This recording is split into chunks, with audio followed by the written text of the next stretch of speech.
Hello and welcome. You're watching the US Election Watch. I'm Osama Shaab. From the key takeaways of Kamala Harris's first solo interview as a Democrat candidate to Donald Trump returning to Pennsylvania, the location of the first assassination attempt on the former president, to Russian President Vladimir Putin issuing a nuclear warning to the West. We have a lot lined up on the show, but first, let's take a look at the headlines. US President Joe Biden and Vice President Kamala Harris set to meet Ukrainian President Volodymyr Zelensky. Meanwhile, Biden pledges $8 billion for Ukraine ahead of this meeting.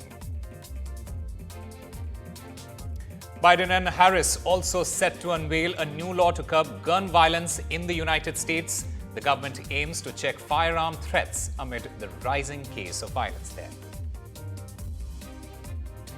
And Donald Trump and Kamala Harris are tied in the Sun Belt swing states as per new polls. No clear leader in the race in Georgia, North Carolina, as well as Arizona.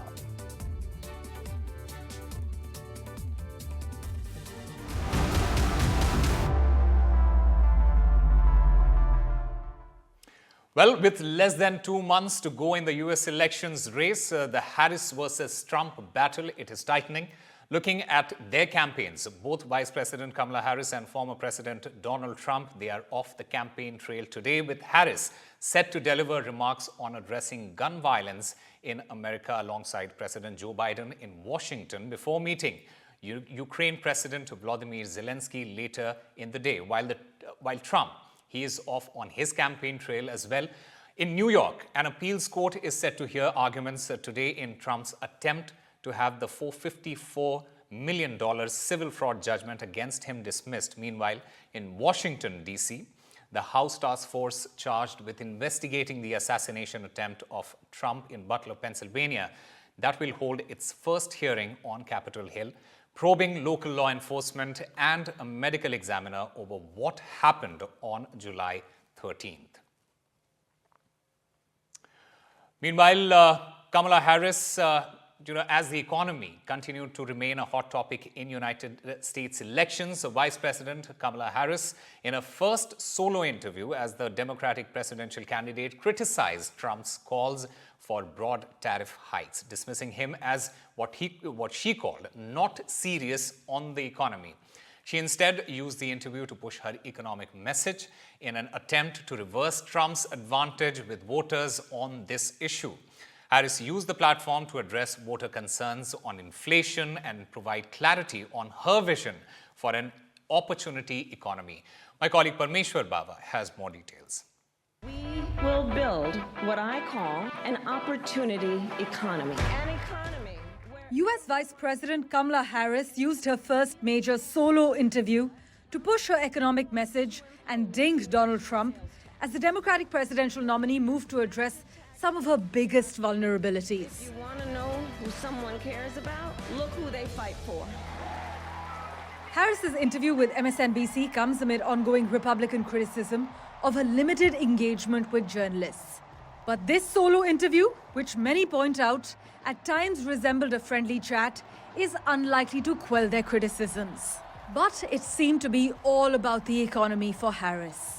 Bidenomics is working. Bidenomics is working. We have the strongest economy in the world. Our economy is the strongest in the world. My Build Back Better framework Our Build Back Better framework. to a steady and stable growth. Stable and steady growth. We've come so far since my inauguration. Our country has come a long way since President Biden and I took office. In the MSNBC interview, Harris responded to Republican claims that she is a socialist, just hours after addressing the Economic Club of Pittsburgh, where she argued for higher tax rates on businesses and higher tax rates for billionaires. I am a capitalist. I believe in free and fair markets. The third pillar of our opportunity economy is leading the world in the industries of the future and making sure America, not China, wins the competition for the 21st century. On November 5th, we will say... Donald Trump, meanwhile, has held a rally in North Carolina where he pledged a 15% Made in America tax rate for products produced in the United States. The centerpiece of my plan is for a manufacturing renaissance, which will be a 15% made in America tax rate. In other words, if you make your product in America, so the tax rate was practically close to 50%. Some people would say 38, but when you added it all up, some companies are paying much more with state and local, much more than 50%. In this election, we each face a question.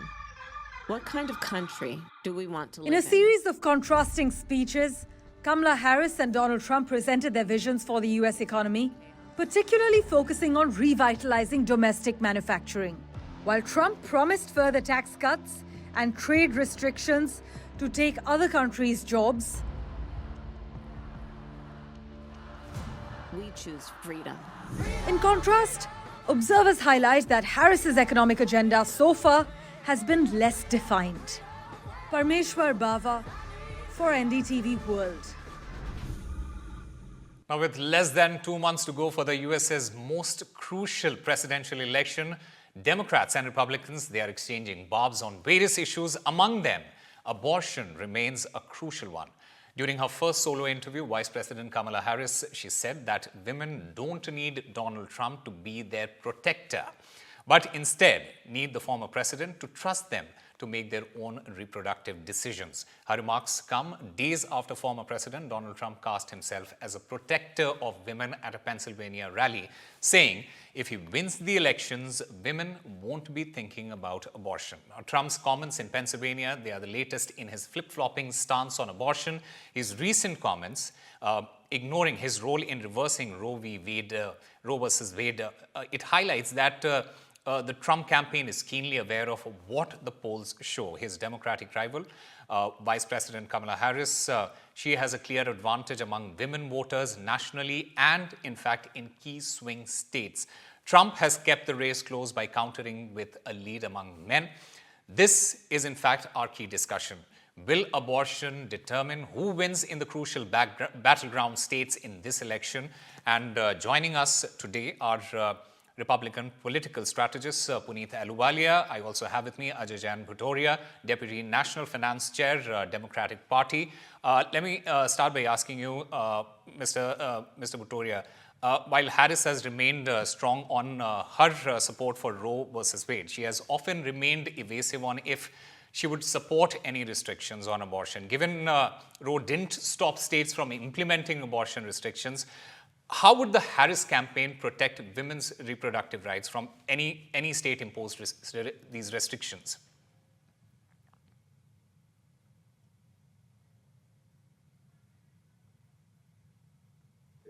Absolutely.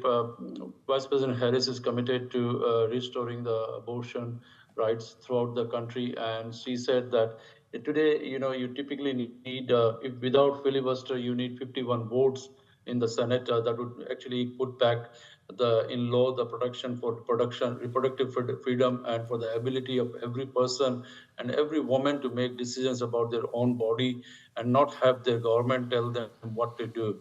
So Vice President clearly said that she supported ending the filibuster to protect reproductive and voting rights, and she would support ending the filibuster to pass the legislation for supporting the voting rights. And so she's committed that, after she's elected the president, she would make abortion legal in all the states. Okay. Mr. Ahluwalia, the Supreme Court's decision to overturn Roe versus Wade during Trump's first presidency, it has remained a thorny issue for the Republican campaign as well this time around.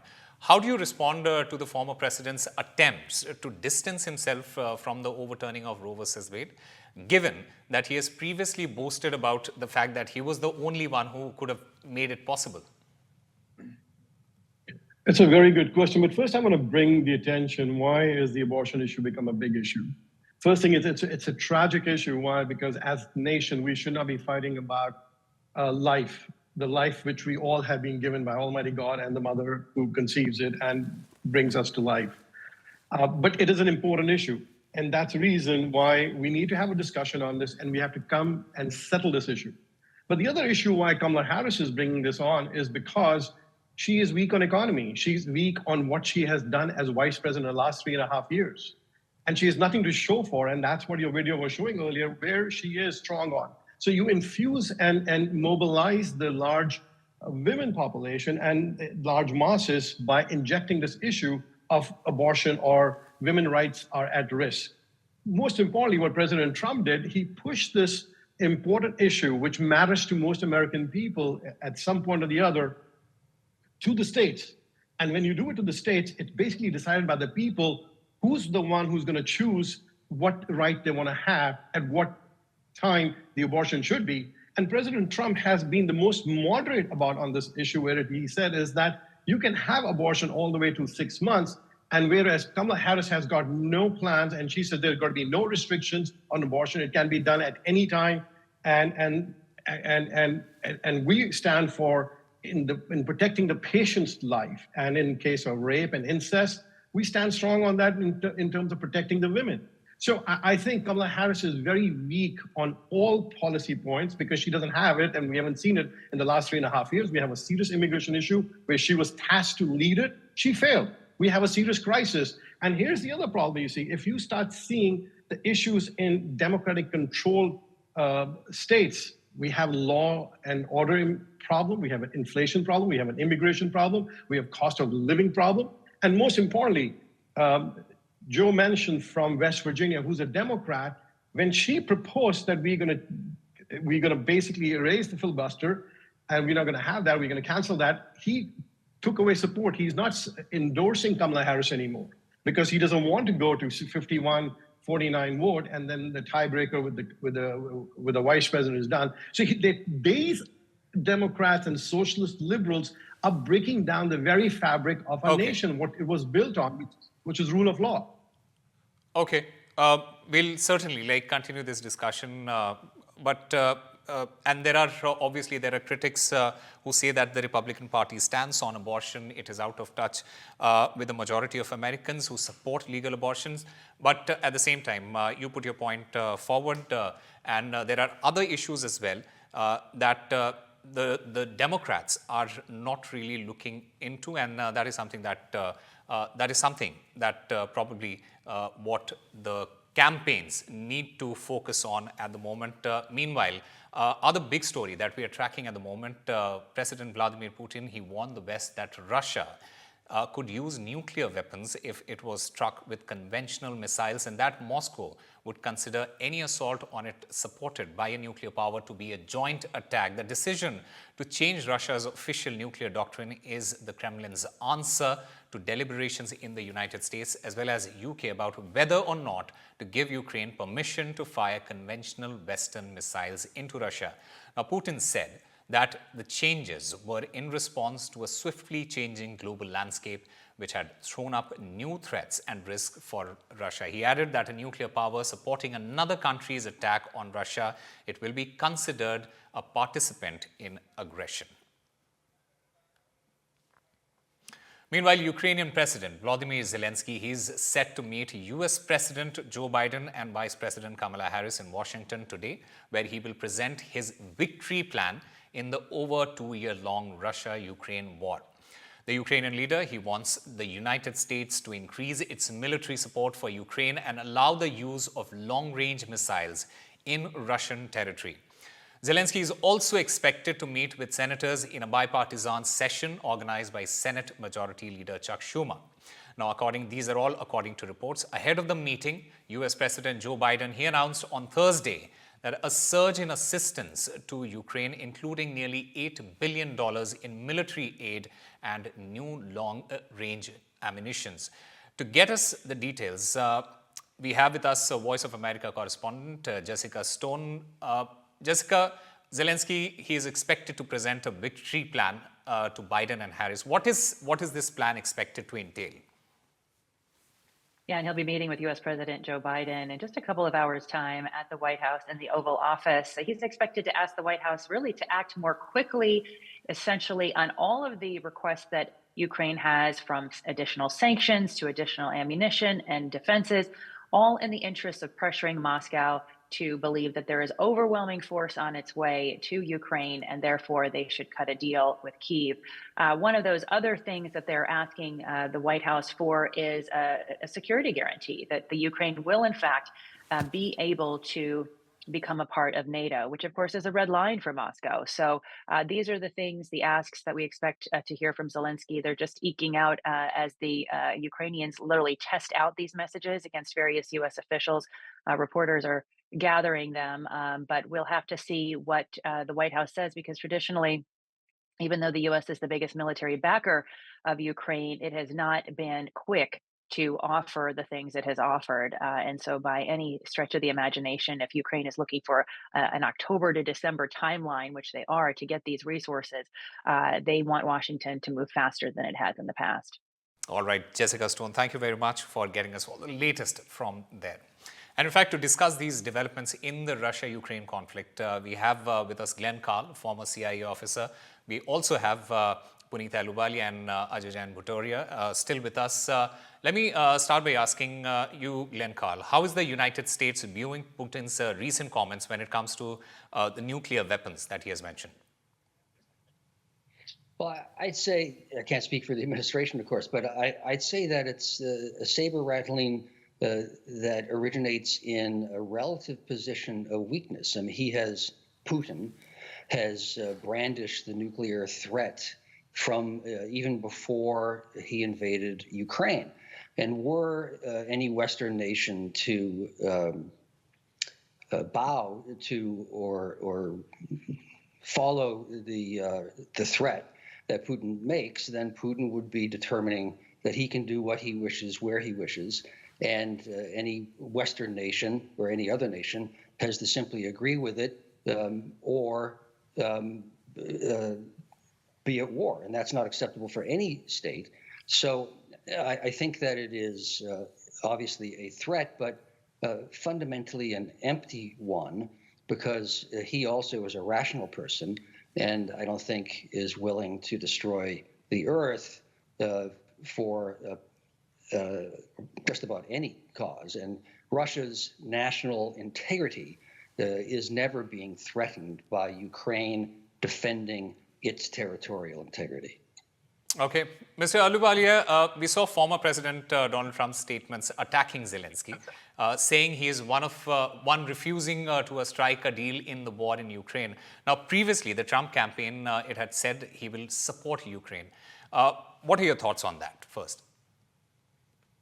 I think first is that had President Trump been in office, we would not have this issue, as he has said it himself during debate. You need a strong leader and with a steel spine, because that's what is needed. We have two major wars, and we have confrontation going in South China Sea, and that comes from a weak Biden and Kamala Harris, who's also running to become president, and that's what the world views. Bullies and brute force only listen to strong leadership, and neither Biden and Kamala Harris have that spine. More importantly, I think what Putin is doing is also uniting the countries against him. Most importantly, when he says that I'm going to use the nuclear option and in whatever means he does it, I think it's more to target the nuclear energy in Ukraine, because that's what Zelensky is kind of depending on right now. The whole Ukraine is on 70%, leaning on the nuclear energy. But I think what Putin is doing is uniting all other worlds to show what a rogue he is and what kind of a bully he is. And I think that's a big important thing. And also when President Trump and the United States leadership has asked Europe to have ways to protect themselves. They don't even have an early warning system, and Putin knows that. So this is an important message to folks that the policy of appeasement is not going to go far. You have to take them on, and you have to basically put them where they are, and you have to call them out. And that's what we need to do at this point is, okay, hopefully President Trump can do that before he takes oath. All right. Mr. Bhutoria, would you like to respond to what Mr. Ahluwalia has said? And also the fact that how does the Harris's campaign view Putin's recent comments on the use of nuclear weapons? And what is the campaign's stance on nuclear weapons?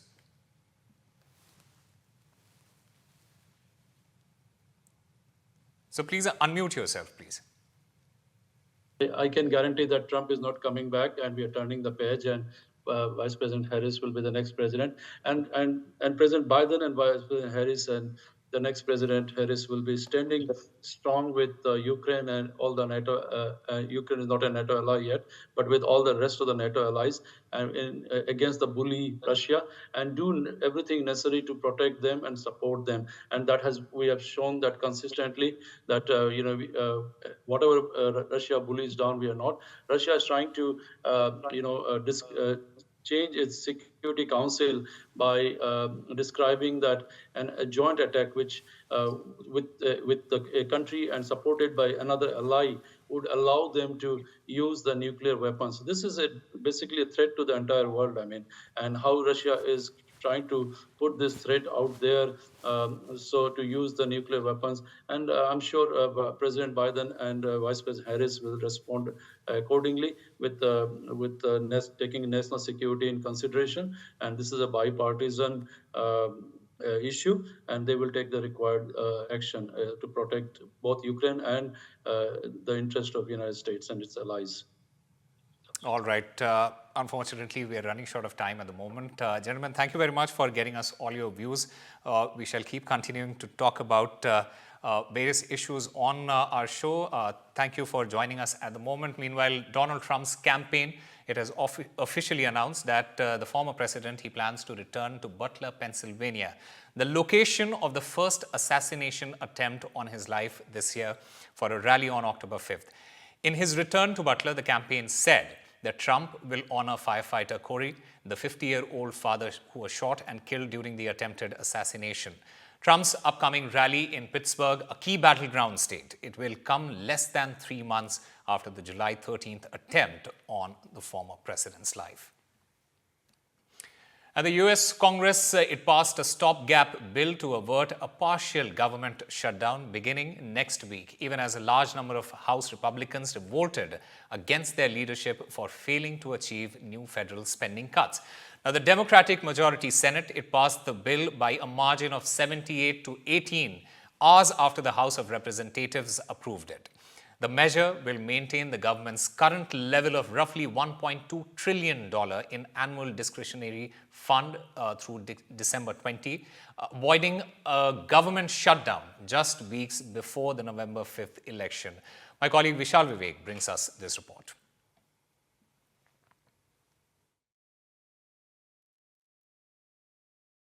The bill is passed, and without objection, the motion to reconsider is laid on the table.